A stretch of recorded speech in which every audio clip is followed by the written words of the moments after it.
Okay, the topic, the TOPIK, is a test for non-native speakers of Korean to assess your Korean level.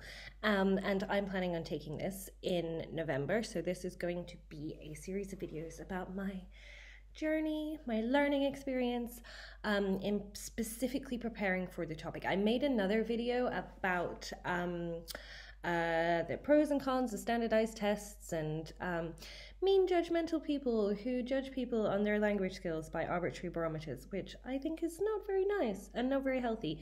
And language should be about finding what's right for you. However, I do understand that there are reasons why people may want to need to take the topic. For instance, it helps with visa applications. It's certainly a requirement for entry any South Korean universities, and also visa changes, I believe, although I will double check and add the correct details in the description below. It is the only official test like endorsed by the South Korean government itself, similar to the HSK for Mandarin learners. All my videos that will be coming up about learning Mandarin and preparing for the HSK. I believe that if you are in Korea, you can take it 5 times a year. If you're outside of Korea, there are 2 windows. I'm going to be taking it in November, so I'll make a video afterwards about how that went.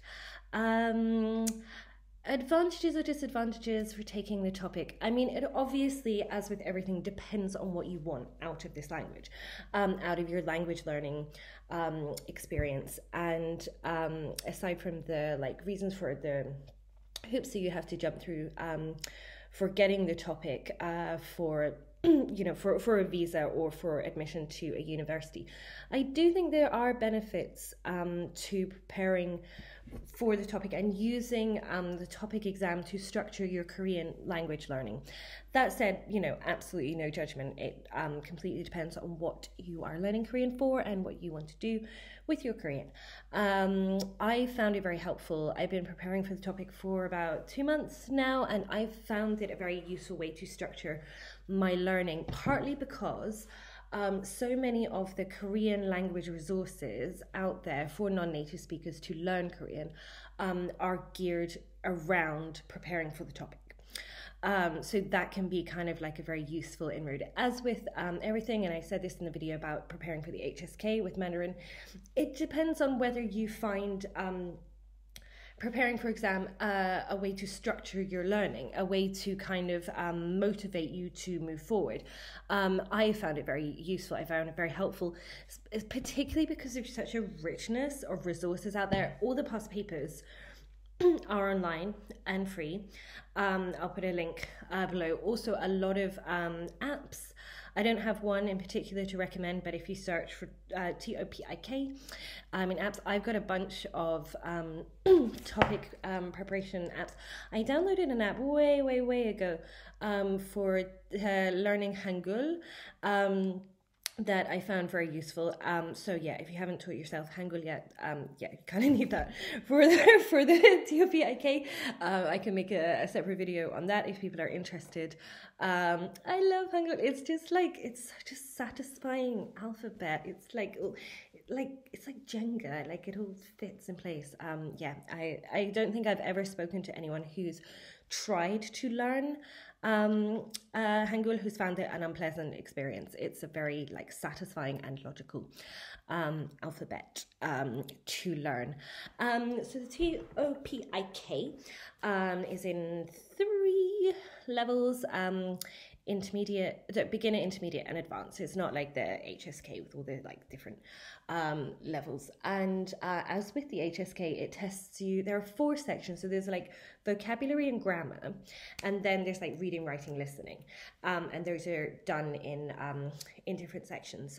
So I'm preparing for all of those. So it's also good if you want to get tested across across your language ability. So, you know, if you're not just trying to get your spoken Korean up or just trying to get your writing up, it's good that it assesses all of this. The disadvantage is if you've like just been like really trying to like nail your spoken Korean, you are going to have to answer the other sections as well. And I believe there's something in the score, like you can't get below 40 on any one section.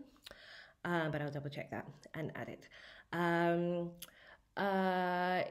I think that it's very useful for also people who have like prepared for other language exams, because it's really like it's an international standard, right? Like it doesn't matter, like it carries across different cultures so much better than doing like a sort of like IB or A level in an exam, because it carries across. Like the topic is known as with the HSK and the JLPT. So I am going to make a series of videos about preparing for the topic, and they will be here.